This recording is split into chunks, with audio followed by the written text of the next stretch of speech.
So hello my dear students, how are you all. Hope आप सब बहुत अच्छे से होंगे, बढ़िया से होंगे। साथ साथ में अपना सिलेबस भी चलाते होंगे। चलाना भी चाहिए और चलाते रहिए। वक्त का जो है आप बहुत बढ़िया से इस्तेमाल कीजिए, क्योंकि आपने बहुत बढ़िया से सुना होगा कि time and tide waits for none. ये आपका भी इंतजार नहीं करेगा, न मेरा इंतजार करेगा। आपने बहुत बढ़िया से वक्त का इस्तेमाल करना है और इंशाल्लाह इंशाल्लाह इंशाल्लाह आप आने वाले वक्त के डॉक्टर्स होंगे, आने वाली बड़ी बड़ी पोस्टों पे होंगे। आईएएस आप ही होंगे, डॉक्टर्स आप ही होंगे। आप ही ने इस देश की कमान को संभालना है। तो उम्मीद करता हूँ कि आप टाइम का बहुत बढ़िया से इस्तेमाल करेंगे। तो बच्चों, आपके लिए बहुत ही अच्छी खुशखबरी है, बहुत ही अच्छी न्यूज है कि मैं आज के बाद आपके साथ कंटिन्यूअसली बायोलॉजी के साथ जुड़ा रहूंगा और आपके साथ जुड़ा रहूंगा। और बायोलॉजी के नए नए लेक्चर्स आपके सामने बहुत अच्छे से खोल करके खुलासा करूंगा, आपके सामने अच्छे अच्छे राज खोलूंगा बायो के। हम सब मिल के पढ़ेंगे, बहुत बढ़िया से जानेंगे समझेंगे बायोलॉजी को।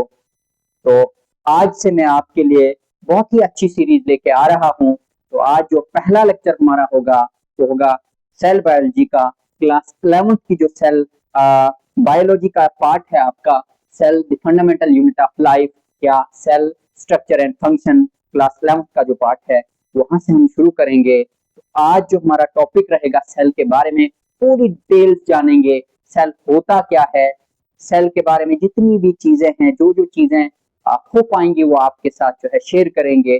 बहुत बढ़िया से एक एक चीज को स्टेप बाय स्टेप करेंगे आपके साथ। तो सबसे पहले आप सबके लिए एक सवाल है कि हम सारे जितने भी ऑर्गेनिजम्स हैं, जितने भी क्रिएचर्स हैं इस वर्ल्ड में, इस यूनिवर्स में, गॉड ने जिनको भी क्रिएट किया है, सवाल उठता है वो किस चीज के बने होते हैं, क्या चीज है उनके अंदर जिससे वो बने हैं। तो बच्चों, हम सबका जो एक ही जवाब होगा कि सारे के सारे लिविंग ऑर्गेनिज्म जितने भी हैं वो सारे के सारे सेल से बने होंगे। अब ये सेल क्या है, इसके पीछे की हिस्ट्री पढ़ेंगे हम, हिस्टोरिकल बैकग्राउंड पढ़ेंगे हम, हिस्ट्री के बारे में जानेंगे सेल की। उसके बाद ये होता क्या है, कितने होते हैं, कहाँ होता है, कैसा होता है, शक्ल किसकी है, स्मार्ट है, खूबसूरत है, ब्यूटीफुल है, कैसा है, सब चीजें जो है इसके बारे में जानेंगे हम आज के लेक्चर में। तो सबसे पहले हम डेफिनेशन नहीं पढ़ेंगे, इसके पहले हम इसकी, आप खुद ब खुद डेफिनेशन इसकी बनाओगे, यहाँ से आप खुद डेफिनेशन रचोगे, रटोगे नहीं, खुद रचोगे। आप रचना करोगे इस चीज की, आप फाउंडेशन डालोगे यहाँ से जो है डेफिनेशन की खुद ब खुद। तो सबसे पहले हम इसकी हिस्ट्री के बारे में जानेंगे कि सेल की कहानी शुरू कहाँ से होती है। तो सेल की कहानी आइए समझते हैं मेरी जुबानी। तो पहली चीज जो है, टर्म जो सेल की थी वो सबसे पहले एक लैटिन वर्ड से निकली है, जिसका नाम, यानी सबसे पहला जो टर्म या सबसे पहली जो चीज दी गई थी वो था सेला। सेला जो है ये एक लैटिन वर्ड की टर्म है जो सबसे पहले रॉबर्ट हुक ने इस्तेमाल की थी 1665 में। तो बेसिकली हुआ क्या, रॉबर्ट हुक लेबोरेटरी में काम कर रहे थे, ओक ट्री के बाक डेड सेल्स देखते उसने लिए थे। बेसिकली उन्होंने क्या किया कि जो ओक ट्री होता है या ओक प्लांट होता है उसके बार्क, बाक का मतलब छिलका, छिलका उठाया, छिलके को उठा के माइक्रोस्कोप में देखा और माइक्रोस्कोप में उसने पहली बार डेड सेल्स को, याद रखना डेड सेल्स को सबसे पहली बार जो है रॉबर्ट हुक ने देखा था। अभी इसके बाद मैं बताऊंगा लिविंग सेल्स किसने देखे थे, ठीक है। तो और जो जो उसने इन डेड सेल्स को देखा था वो किस टाइप के सेल्स थे वो हम आपके साथ यहाँ पे शेयर करेंगे। तो सबसे पहले जब उसने देखा उसको हनीकॉम्ब लाइक स्ट्रक्चर दिखा, शहद सॉरी मधुमक्खियों का जो छत्ता होता है उनके कॉम्ब लाइक का स्ट्रक्चर दिखा, उनको इस तरह से दिखा उसको स्ट्रक्चर। सबसे पहले रॉबर्ट हुक को इस टाइप का स्ट्रक्चर दिखा। तो जो लैटिन वर्ड सेला है, सेला का मतलब ही होता है एक कंपार्टमेंट, एक ऐसा स्ट्रक्चर जो एक बंद कमरे की तरह दिखता है। तो उन्होंने सबसे पहले उस माइक्रोस्कोप में इस टाइप का स्ट्रक्चर देखा। This was the first structure which was observed by Robert Hooke in 1665 in a thin slice of cork, cork means छिलका। ओक प्लांट का छिलका उठाया, उसमें देखा और इस टाइप का स्ट्रक्चर उसको दिखा सबसे पहली बार। तो जो सेल बायोलॉजी या पूरी ओवरऑल बायोलॉजी की जो बुनियाद है, यहां से शुरुआत हुई। आज हम एक एक चीज के बारे में जानते हैं। मेडिसिन की दुनिया इतनी वास्ट, इतनी सोफिस्टिकेटेड हो चुकी है कि आज हम छोटे से छोटे वायरस के बारे में पूरी की पूरी डिटेल जानते हैं, हर चीज जानते हैं उसके बारे में। तो शुरुआत जो है किसने की? सबसे पहले रॉबर्ट हुक ने 1665 से, ठीक है। And the term cell is derived from a Latin word cella which means little room और हॉलो स्पेस, एक खाली स्पेस की तरह दिखा उसको। कब? in 1966, sorry, 1665, correct yourself, 1665.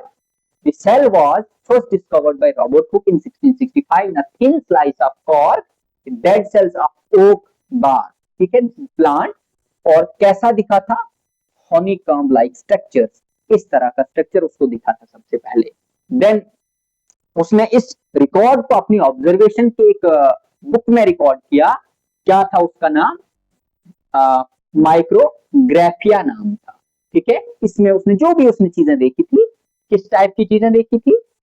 ये हनीकॉम्ब लाइक स्ट्रक्चर दिखा, और इस स्ट्रक्चर के अंदर जो जो चीजें उसने अपने माइक्रोस्कोप में देखी वो उन्हें माइक्रोग्राफिया में रिकॉर्ड कर दिया। और एक और इंटरेस्टिंग चीज है कि लेकिन वो थे डेड सेल्स। उसके बाद जो है शुरुआत होती है कब? 1674 की बात है। एंटोन वैन लीeuwenhoek थे, उन्होंने सबसे पहली चीज क्या देखी कि लिविंग सेल्स को पॉन्ड वाटर में देखा, तालाब का पानी था उसमें लिविंग सेल्स को पहली बार। तो यहां से दो कॉन्सेप्ट क्लियर हो गए आपके। पहली चीज की डेड सेल्स, रॉबर्ट हुक पहले व्यक्ति ऐसे थे, पहले इंसान ऐसे थे जिनने सेल को देखा, लेकिन किन सेल्स को?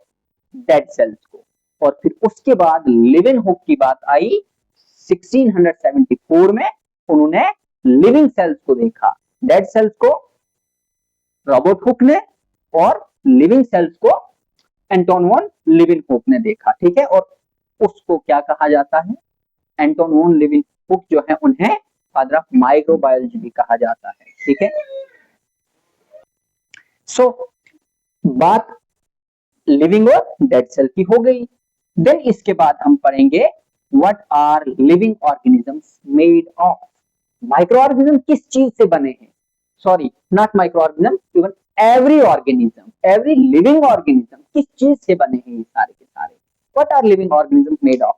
मैं, आप लोग, प्लांट्स, एनिमल्स, जितने भी चीजें हैं ये जो लिविंग है, जो जीवित हैं, जो जिंदा है, वो सब किस चीज के बने हैं? ये तो सवाल है। तो इस चीज का सिंपल जवाब है वो सारे के सारे जितने भी ऑर्गेनिजम्स हैं, जितने भी क्रिएचर्स हैं, लिविंग क्रिएचर्स हैं, वो सारे के सारे सेल के बने हुए रहते हैं, ठीक है। तो अब आप खुद से डिफाइन करेंगे कि किस किस्म का सेल होता है। What is cell? सेल क्या है? एक कंपार्टमेंट लाइक स्ट्रक्चर जो इसमें इन्होंने रॉबर्ट हुक ने पहली बार देखा। अब हम देख सकते हैं कि इस सवाल के बाद आपको जवाब मिल गया, डेफिनेशन मिल गई। The cell is the basic structural and functional unit of life. अब कैसे है बेसिक स्ट्रक्चरल और फंक्शनल यूनिट ऑफ लाइफ? मैं आपको कॉमन एग्जांपल दूंगा। एक बिल्डिंग है, पूरा का पूरा घर है, ठीक है। मैं वर्ड को पहले समझो, स्ट्रक्चरल एंड फंक्शनल, इस चीज को समझिए आप। स्ट्रक्चरल क्या मतलब है कि मैं जैसे हूं, आप लोग हैं, जितने भी लिविंग ऑर्गेनिज्म, जितने भी लिविंग क्रिएचर्स हैं, प्लांट्स हैं, उन सब की जो बेसिक चीज है, फाउंडेशन है, बुनियाद है, वो सेल है। एक सेल से ही उनकी जो है लाइफ शुरू होती है। हम सब की जितने भी ऑर्गेनिज्म एक सिंगल सेल से उनकी शुरुआत होती है, फिर आगे जाकर वो कितने बढ़ते हैं, कितने बड़े हो जाते हैं, कितने कॉम्प्लेक्स उनका सिस्टम बनता है या कितने सिंपल रहते हैं, लेकिन शुरुआत उनकी किसी एक सेल से होती है। तो मैं आपको एक कॉमन एग्जांपल दूंगा कि एक बहुत बड़ी बिल्डिंग हमारे पास होती है, एक बहुत बड़ा कॉम्प्लेक्स होता है। उस पूरी बिल्डिंग का एक छोटा यूनिट क्या है जिससे शुरुआत होती है उस बिल्डिंग की? उसको हम ईंट कह सकते हैं।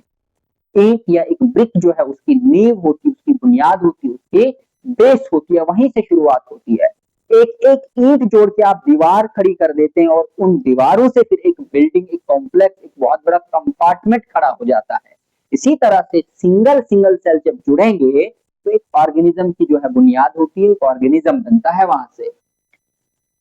अब सवाल है यहाँ पे कि अगर सेल से ही सारी चीजें, सारी लिविंग चीजें बनी हुई हैं, कैसा दिखता है, शेप कैसी होगी, साइज कैसा है, कितने होते हैं, इन सब सवालों का जवाब इस लेक्चर में हम जानेंगे। तो सबसे पहली चीज देखेंगे हम कि सेल का साइज कैसा होता है, किस टाइप का सेल होता है और कितने नंबर के सेल होते हैं। तो आखिर देखेंगे हम क्लियरली, इस चीज को जानेंगे कि जो सेल का साइज अगर देखा जाए तो ये फिक्स नहीं है, कांस्टेंट नहीं है। आप देखेंगे प्लांट्स के सेल्स, एनिमल्स के सेल्स, बैक्टीरियल सेल्स, प्रोटोजोन देखिए, पॉरीफिरन्स देखिए, आप बाकी वाले जैसे एनालिड्स देखेंगे, आर्थ्रोपोड्स देखेंगे, मोलस्क्स देखेंगे, अलग अलग किस्म के किंगडम, फाइलम देखेंगे आप, उन सब के अंदर जो ऑर्गेनिजम्स आएंगे ना, उन सबके सेल्स एक जैसे साइज के नहीं होते। इवन इवन इवन कि हमारी बॉडी के अंदर भी अलग अलग ऑर्गन्स के अंदर सेल्स का साइज भी डिफरेंट डिफरेंट होता है। ठीक है, तो ये चीज जो है, सेल जो है ये वेरी करता है, इट इज हाईली वेरिएबल। ये वेरिएबल है, इसका साइज फिक्स नहीं है। So it is not fixed, it varies, ये डिफर करता है साइज में। अगर आप देखेंगे हमारे नर्व सेल्स, उनका साइज अलग होगा, पैनक्रियाटिक सेल्स उनका अलग होगा, हेपेटिक सेल यानी लीवर सेल्स उनका साइज अलग होगा। ठीक है, इसी तरह से अगर आप हमारे मसल सेल्स देखेंगे, उनका साइज डिफरेंट होगा। इवन कि ऑर्गेनिज्म के अंदर भी अगर देखेंगे, उसके ऑर्गन्स के अंदर अलग अलग साइज के सेल्स पाए जाते हैं, ये कोई फिक्स इसका साइज नहीं होता है। ठीक है, एक्सेप्शंस में भी देयर इन सम ऑर्गेनिजम्स, लेकिन पूरे ऑर्गेनिज्म में सारे के सारे सेल्स एक जैसे नहीं हो सकते हैं साइज में। ठीक है, फिर इसके बाद शेप देखेंगे सेल की कि how it looks, how cell looks, क्या कैसा होता है ये सेल, इसकी शेप कैसी होती है। तो इसका भी सिंपल जो है आंसर है कि इट इज नॉट वेरिएबल। ये भी अलग अलग शेप के सेल्स आपको मिलेंगे। अगर इवन की एक ऑर्गेनिज्म में अपनी बात करूंगा, हमारे अंदर ह्यूमन बीइंग्स के अंदर भी अगर आप देखेंगे, सेल का शेप जो है अलग अलग ऑर्गन्स में अलग अलग दिखेगा। जैसे मसल सेल्स दिखेंगे, वो स्पिंडल शेप्ड होते हैं। उसके बाद कुछ सेल्स क्यूबॉइडल दिखते हैं, कुछ कॉलमनर दिखते हैं यानी कॉलम टाइप दिखते हैं। इसी तरह से कुछ ब्रांच दिखते हैं, कुछ ओवल दिखते हैं, कुछ टैडपोल शेप दिखते हैं। जैसे स्पर्म की बात करेंगे वो टैडपोल शेप होता है, ओवम की बात करेंगे वो गोल होता है। ठीक है, राउंडेड शेप होती है उसकी। मसल सेल्स स्पिंडुलर होते हैं। इस तरह से नर्व सेल जो होते हैं वो ब्रांच्ड होते हैं। तो अगर देखेंगे सेल की शेप, तो ऑर्गेनिज्म के अंदर किस किस शेप के जो है सेल पाए जाएंगे। ओवल हो सकते हैं, स्पिंडल शेप्ड हो सकते हैं। स्पिंडल जानते हैं आप, भिंडी की तरह, यानी कि दो उसकी साइड्स इस तरह से टैपरिंग होंगी और बीच में थोड़ा वाइड होगा। ठीक है, दिस इज स्पिंडलर शेप। ठीक है, ओवल तो पता ही है गोल होगा। ठीक है, Oval shape, spindle shape, branched होते हैं। उसके बाद कॉलम शेप्ड होते हैं, पिलर की तरह लंबे लंबे होंगे। ठीक है, कॉलम शेप्ड होंगे, क्यूबॉइडल होंगे। क्यूबॉइड ये आप ह्यूमन फिजियोलॉजी में आगे पढ़ेंगे, जब हम वहां पहुंचेंगे ह्यूमन फिजियोलॉजी में, इन सब चीजों के जैसे क्यूबॉइडल एपिथेलियल टिश्यू पढ़ेंगे आप, कॉलमनार एपिथेलियल टिश्यू पढ़ेंगे आप, मसल्स के बारे में पढ़ेंगे सारी चीजें। ठीक है, तो क्यूबॉइडल होते हैं, ब्रांच होते हैं, स्पाइरल होते हैं, स्पाइरल होते हैं जैसे कुछ बैक्टीरिया, कॉमा शेप्ड होते हैं बैक्टीरिया, वो भी तो सेल ही हैं, कॉमा शेप्ड होते हैं। उसके बाद रॉड शेप्ड होते हैं। तो देखा जाए कंक्लूजन ये है कि सेल्स एक जैसे नहीं होते हैं, शेप में अलग अलग शेप होती है उनकी। ठीक है, so this is about the shape of the cell. Now let us switch at cell volume. अब सेल वॉल्यूम कैसा होता है देखने में। सो इसके बाद हम देखेंगे कि सेल का वॉल्यूम कैसा होता है। वॉल्यूम अगर देखा जाए, वॉल्यूम का मतलब कि ये, मतलब इसका देखा जाए कि इसके अंदर कंटेंट कितना है, कितनी चीजें इसके अंदर भरी हैं, तो ये भी जो है फिक्स नहीं है, ये भी वैरी करता है। और एक और चीज है यहाँ पे, इस सेल के वॉल्यूम का जो है इसका ऑर्गेनिज्म के साइज से कोई भी रिश्ता नहीं है, कोई लेना देना नहीं है। कि सेल का वॉल्यूम अगर बड़ा होगा तो ये जरूरी नहीं है कि ऑर्गेनिज्म बड़ा होगा, और सेल का अगर वॉल्यूम छोटा है तो इसका ये मतलब नहीं है कि वो ऑर्गेनिज्म छोटा होगा, नहीं। It depends the number of the cell, the size of the organism depends upon the number of the cells. कितने ज्यादा सेल्स होंगे, कितने बड़े सेल्स होंगे, वो डिपेंड करेगा उस पर, ठीक है। सो वॉल्यूम जो है ये हो सकता है अलग अलग ऑर्गेनिजम्स के अंदर जो है ऑर्गन जो होंगे, उन ऑर्गन्स के सेल्स का भी वॉल्यूम जो है डिफरेंट हो सकता है। So the next is cell number. कितने नंबर के सेल्स हो सकते हैं एक ऑर्गेनिजम्स के अंदर, कितने नंबर के सेल्स हो सकते हैं, तो इसके बेस पे, इसकी बुनियाद पे पूरे ऑर्गेनिजम्स को, पूरे वर्ल्ड को, लिविंग वर्ल्ड को दो कैटेगरीज में डिवाइड किया गया है। Number one is unicellular organisms, number two is multicellular organisms. What are unicellular organisms, मैं यहाँ पे लिखता हूं। यूनिसेलुलर ऑर्गेनिजम्स किन ऑर्गेनिजम्स को बोलेंगे हम, those organisms which are made up of single cell, और इनको हम सिंगल सेल्ड ऑर्गेनिजम्स भी बोलेंगे। the organisms that are composed of or that are made of single cell are called single cellular organism or unicellular organism। Example है अमूबा, paramecium, Euglena, और भी बहुत सारे हैं। कुछ एल्गी के सेल्स हैं, एल्गल सेल्स हैं, वगैरह वगैरह, बहुत सारी हजारों करोड़ों किस्म के जो है सेल्स हैं वो हैं सिंगल सेल के, ठीक है। बहुत सारे हो सकते हैं। तो these are some examples. Then इसके बाद आते हैं multicellular organisms। multicellular organisms are those organisms which are made of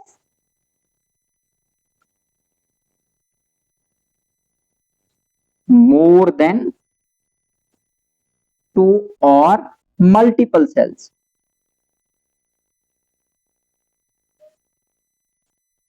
multiple cells, तो बहुत सारे ऑर्गेनिज्म, सॉरी बहुत सारे सेल्स के बने होते हैं, उन ऑर्गेनिजम्स को बोलेंगे मल्टीसेलुलर ऑर्गेनिज्म। और उसकी कॉमन एग्जांपल क्या है, प्लांटी, एनिमलिया, फंजाई या फंगी जिसको आप पढ़ते हैं, व्हाटएवर यू प्रोनाउंस, चाहे वो फंजाई हो, चाहे वो प्लांट्स हो, चाहे एनिमल्स हो, जितने भी हायर ऑर्गेनिजम्स हैं वो मल्टीसेलुलर ऑर्गेनिजम्स कहलाते हैं, ठीक है। Example is Plantae, Animalia and fungi, ठीक है। तो बड़े ऑर्गेनिजम्स कहलाते हैं और उनको मल्टीसेलुलर ऑर्गेनिजम्स कहेंगे। देन इसके बाद है टाइप्स ऑफ सेल्स। कितने किस्म के होते हैं सेल्स के, शेप की बुनियाद पे नहीं, साइज के बुनियाद पे नहीं, सेल के नंबर और वॉल्यूम के बुनियाद पे नहीं, बल्कि किसके बुनियाद पे, सेल के अंदर का कंटेंट। अब झांक के और अंदर देखेंगे कि और सेल के अंदर क्या क्या चीजें होती है, किस तरह की चीजें होती है, क्या होता है सेल के अंदर, उसके बेस पे दो किस्म के सेल होते हैं। अब वो कौन सी चीज को झांक के देखा जाता है सेल के अंदर, न्यूक्लियर मटेरियल या न्यूक्लियस को, यानी कि सेल के अंदर का न्यूक्लियर मटेरियल या न्यूक्लियस जो एक अगर वेल डिफाइंड एक वॉल के अंदर या वेल डिफाइंड किसी बाउंड्री के अंदर अगर घिरा हुआ है वो, और जो ओपन है, नेक्ड है, अनकवर्ड है, उसके बुनियाद पे दूसरा होता है। तो इस बेस पे, इस बुनियाद पे दो किस्म के सेल पाए जाते हैं, वो हैं, if anybody of you want to take screenshot, आप ले सकते हो, मैं कुछ सेकंड्स के लिए हट जाता हूं स्क्रीन से, आप स्क्रीनशॉट ले सकते हो, देख सकते हो। इनमें से अगर कुछ पॉइंट्स आपके काम के होंगे वो आप नोट कर सकते हो, यहां से स्क्रीनशॉट ले सकते हो। सो अब इसको मैं इरेज करता हूं और आपको मैं बताऊंगा कि कितने किस्म के सेल होते हैं based on the type of nucleus. Cell के अंदर न्यूक्लियस है, वो आगे हम डिटेल में एक एक चीज को पढ़ेंगे, सेल के कंपोनेंट्स को पढ़ेंगे, बाहर से ही शुरू करेंगे और अंदर तक, ठीक है, एक एक चीज को डिटेल में पढ़ेंगे, हर चीज का फंक्शन क्या है, उसका रोल क्या है, कैसा दिखता है, उसको पहली बार किसने देखा था, ये सारी चीजें हम बहुत डिटेल में पढ़ेंगे आगे आने वाले लेक्चर्स में। तो अब है types of cell based on type of nucleus. Nucleus cell के कितना अभी तक आपने, कुछ बच्चे नए होंगे, हो सकता है बिगिनर्स होंगे, उनको ये भी पता नहीं होगा कि प्रोकैरियोटिक क्या है, यूकैरियोटिक क्या है। इस बात में शर्म नहीं आनी चाहिए, हम लोग सीखने आए हैं, सीखेंगे, देखेंगे, पढ़ेंगे, ठीक है। तो हो सकता है जैसे कि पता ना हो, तो प्रोकैरियोटिक किसको बोलते हैं?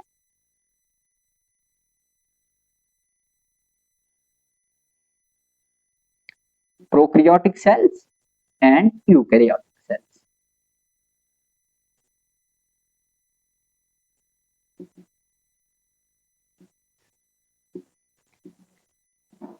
इन वर्ड्स को खोलेंगे तो देखेंगे, प्रो का मतलब होता है प्रिमिटिव, प्रिमिटिव का मतलब होता है कि पुराना टाइप, पुराना मींस नॉट इवॉल्व, उतना ज्यादा इवॉल्व नहीं, उतना एडवांस नहीं है, इसमें कुछ चीजें हैं, कुछ कमियां हैं, कुछ खामियां हैं, या जिसको हम कहेंगे कुछ लिमिटेशंस हैं, ठीक है। दूसरा होता है यूकैरियोटिक, यू का मतलब ट्रू, ट्रू का मतलब बिल्कुल एडवांस, जिसमें बहुत सारी चीजें प्रेजेंट हो, मौजूद हो, यानी कि अगर देखा जाए तो सब चीजें वहां पे हो। तो प्रो का मतलब प्रिमिटिव, कैरी ऑन का मतलब होता है न्यूक्लियस। कैरी ऑन का मतलब, कैरी ऑन मीन्स न्यूक्लियस। और सेम यहाँ पे भी यू का मतलब ट्रू एंड कैरी ऑन का मतलब न्यूक्लियस, यानी कि वो वाले सेल जिनके अंदर ट्रू न्यूक्लियस होगा। अब ये ट्रू का मतलब यहाँ पे आप सच्चा वाला नहीं समझना या सही वाला नहीं समझना, और यहाँ पे प्रो का मतलब फॉल्स नहीं समझना, लेकिन आप ये कह सकते हो कि एक ऐसा सेल जिसके अंदर फॉल्स न्यूक्लियस होगा। फॉल्स का मतलब प्रिमिटिव टाइप। ये आ गया सेल, सेल के अंदर न्यूक्लियर मटेरियल, एक क्रोमेटिन मानो या क्रोमोसोम मानो, वैसे ही बिखरा बिखरा सा पड़ा है, ठीक है, बिल्कुल ऐसे ही बिखरा बिखरा सा सेल के साइटोप्लाज्म में ऐसे ही पड़ा है, उसको बोलेंगे हम प्रोकैरियोटिक सेल, जैसे बैक्टीरियल सेल्स होते हैं, ठीक है। और इसी तरह से दूसरा आता है जिसके अंदर, जिस सेल के अंदर न्यूक्लियर मटेरियल एक वेल डिफाइंड बाउंड्री के अंदर, वेल डिफाइंड मेम्ब्रेन के अंदर होगा, उसको बोलेंगे हम यूकैरियोटिक सेल, ठीक है। इन चीजों को हम डिटेल में आगे पढ़ेंगे, प्रोकैरियोटिक सेल को भी पढ़ेंगे, यूकैरियोटिक सेल को भी पढ़ेंगे अच्छे से डिटेल में हम आगे वाले आने वाले लेक्चर्स में। तो ये प्रोकैरियोटिक है और ये यूकैरियोटिक है। इनकी एग्जांपल्स हैं प्रोकैरियोट्स की या प्रोकैरियोटिक सेल्स की या प्रोकैरियोटिक ऑर्गेनिज्म की, जैसे बैक्टीरियल सेल है, ठीक है। बैक्टीरिया एक प्रोकैरियोटिक सेल है। देन इसी तरह से जैसे माइकोप्लाज्मा गैलीसेप्टिकम या जेलीसेप्टिकम जिसको आप बोलते हैं, वो भी एक प्रोकैरियोटिक सेल है। यूकैरियोट्स में प्लांट्स, एनिमल्स आते हैं, ठीक है। सो हो गया ये। देन इसके बाद एक नई चीज, हम बायोलॉजी की हिस्टोरिकल बैकग्राउंड सेल के सेल की बायोलॉजी सॉरी हिस्टोरिकल बैकग्राउंड पढ़ रहे हैं, पूरे सेल बायोलॉजी के अंदर सेल की हिस्टोरिकल बैकग्राउंड। तो यहां तक आ गया, यानी पता चल गया कि सेल की शेप कैसी होती है, उसका साइज कैसा होता है, वॉल्यूम कैसा होता है, कितने नंबर में होते हैं सेल, उसके बाद न्यूक्लियस के बेस पे कितने टाइप के सेल्स होते हैं, ये हो गया। देन इसके बाद एक इंपॉर्टेंट टॉपिक आता है, वो है सेल थ्योरी, ठीक है। अब थ्योरी किस चीज को बोलते हैं? दो वर्ड्स होते हैं, आपने पढ़ा होगा, हाइपोथेसिस, एक होता है थ्योरी। थ्योरी क्या चीज है? थ्योरी का मतलब होता है कि जब आप कोई चीज देखेंगे, ऑब्जर्व करेंगे, और उसके बाद आप अपनी ऑब्जर्वेशन को दूसरों के साथ शेयर करेंगे, आपकी ऑब्जर्वेशन के बेस पे जो आप कुछ प्रपोजल देंगे, कुछ स्टेटमेंट्स देंगे, ठीक है, उसको बोलेंगे हम थ्योरी। तो सेल के बारे में कुछ लोगों ने बहुत अच्छे से डिटेल में पढ़ा, डिटेल में जाना, उसको पहचाना, उसकी खोज निकाली, उसके पीछे की सारी चीजें देखी, उन ऑब्जर्वेशन के बाद हम सब के साथ जो है उनने कुछ स्टेटमेंट्स दिए, कुछ प्रपोजल दिया, ठीक है, अपना कुछ मंसूबा दिया तैयार करके कि इस तरह का सेल होता है, ये चीज होती है सेल के अंदर, या ये चीज जो है सेल करता है, ठीक है, उस चीज को हम सेल थ्योरी बोलेंगे। वो हम सब के लिए एक सेल थ्योरी की शेप में बन के आई, वो सबसे पहली शुरुआत जो है किसने की इसकी, ये देखेंगे आप कि 1838 के अंदर जे एम शेल्डन और टी सैचवन ने सेल थ्योरी का नाम दिया, यानी सेल थ्योरी। ठीक है, कब की बात है ये, 1838 की बात है। जैकब मैथियस शेल्डन, इसका पूरा नाम, ये बायोलॉजिस्ट थे, साइंटिस्ट थे, इनका नाम जैकब मैथियस शेल्डन था, और इनके दूसरे साथी थियोडोर, इनका पूरा नाम थियोडोर सैचवन, उन्होंने सबसे पहले सेल थ्योरी की बुनियाद रखी, सेल थ्योरी की नींव रखी, सेल थ्योरी की फाउंडेशन डाली। अब देखा क्या उन्होंने, क्यों डाली, क्या किया उन्होंने, वो अब इसके बाद हम देखेंगे। 1838 की बात है, मैथियस जैकब ने शेल्डन ने सबसे पहली बार, जैकब मैथियस से मैथियस जैकब शेल्डन जिसको हम बोलेंगे, उनने सबसे पहले क्या कहा, सेल जो है ये बिल्डिंग ब्लॉक ऑफ प्लांट है, यानी कि सॉरी, या आप ऐसे कह सकते हैं कि प्लांट जो है, प्लांट्स जितने भी प्लांट सेल्स हैं, ये सॉरी ये प्लांट्स हैं, वो सारे के सारे जो है उनमें किस चीज से बने हुए हैं, उस सेल से बने, यानी कि ऑल प्लांट, आप यहां से कंक्लूड कीजिए, कंफ्यूज नहीं होना है। 1838 की बात है, ठीक है। मैथियस जैकब शेल्डन ने एक कॉन्सेप्ट दिया, डोंट गेट कंफ्यूज, सिंपल एक चीज आप याद रखिएगा कि मैथियस जैकब ने कब दिया, 1838 के अंदर एक स्टेटमेंट दिया। उस स्टेटमेंट में क्या कहा कि all plants are made up of cells and that cell is the building block of plant. फिर से एक बार सुनिए कि cell is the building block of all the plants, cell is the building block of plants, ये आप ध्यान में रखेंगे। ठीक है, कब की बात है ये, 1838 की बात है।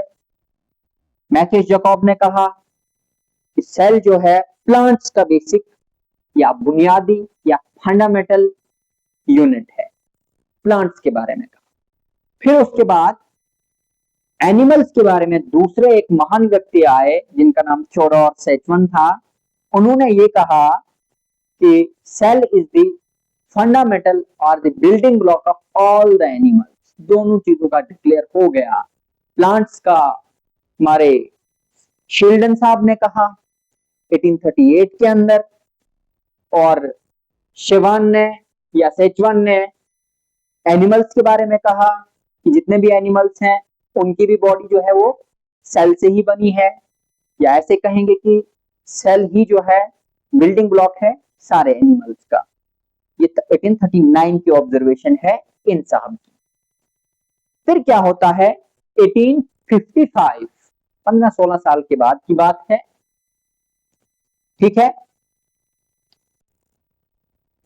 क्या हुआ कि रुडोल्फ विर्चो आए और उन्होंने अपनी ऑब्जर्वेशन बताई कि जितने भी प्लांट सेल्स हैं या एनिमल सेल्स हैं, जितने भी लिविंग सेल्स हैं, वो ऐसे ही कोई खुदक के नहीं आए हैं, उनकी बुनियाद कहां से आई, वो किसी प्री एग्जिस्टिंग सेल से गुजर के आए हैं या प्री एग्जिस्टिंग सेल से बने हुए हैं। ठीक है, 1855 में रुडोल्फ विर्चो ने कहा कि all cells come from pre existing cells, all cells come from pre existing cells, यानी उसके लिए एक टर्म दी लैटिन में, लैटिन वर्ड में, लातिनी भाषा में उन्होंने कहा ओमनिस सेलुला ई सेलुला, जिसका मतलब है कि all living cells arise from pre existing sales.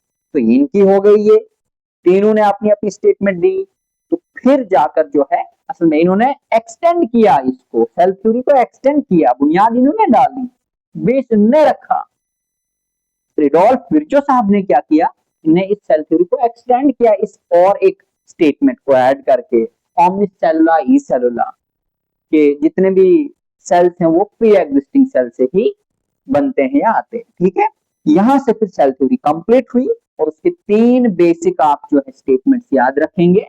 वो क्या है कि all living organisms are composed of one और मोर देन वन सेल। ठीक है, क्लियर होगा, यहाँ से डिक्लेयर होगी ये चीज कि सारे के सारे लिविंग ऑर्गेनिज्म हैं वो किस चीज के बने हैं, वो सेल्स के ही बने हैं, चाहे वो एक का हो चाहे या बहुत सारे सेल्स का कॉम्बिनेशन हो, वो सारे के सारे सेल्स के बने हैं। दूसरा स्टेटमेंट यह है कि the cell is the basic and fundamental unit of every living organism.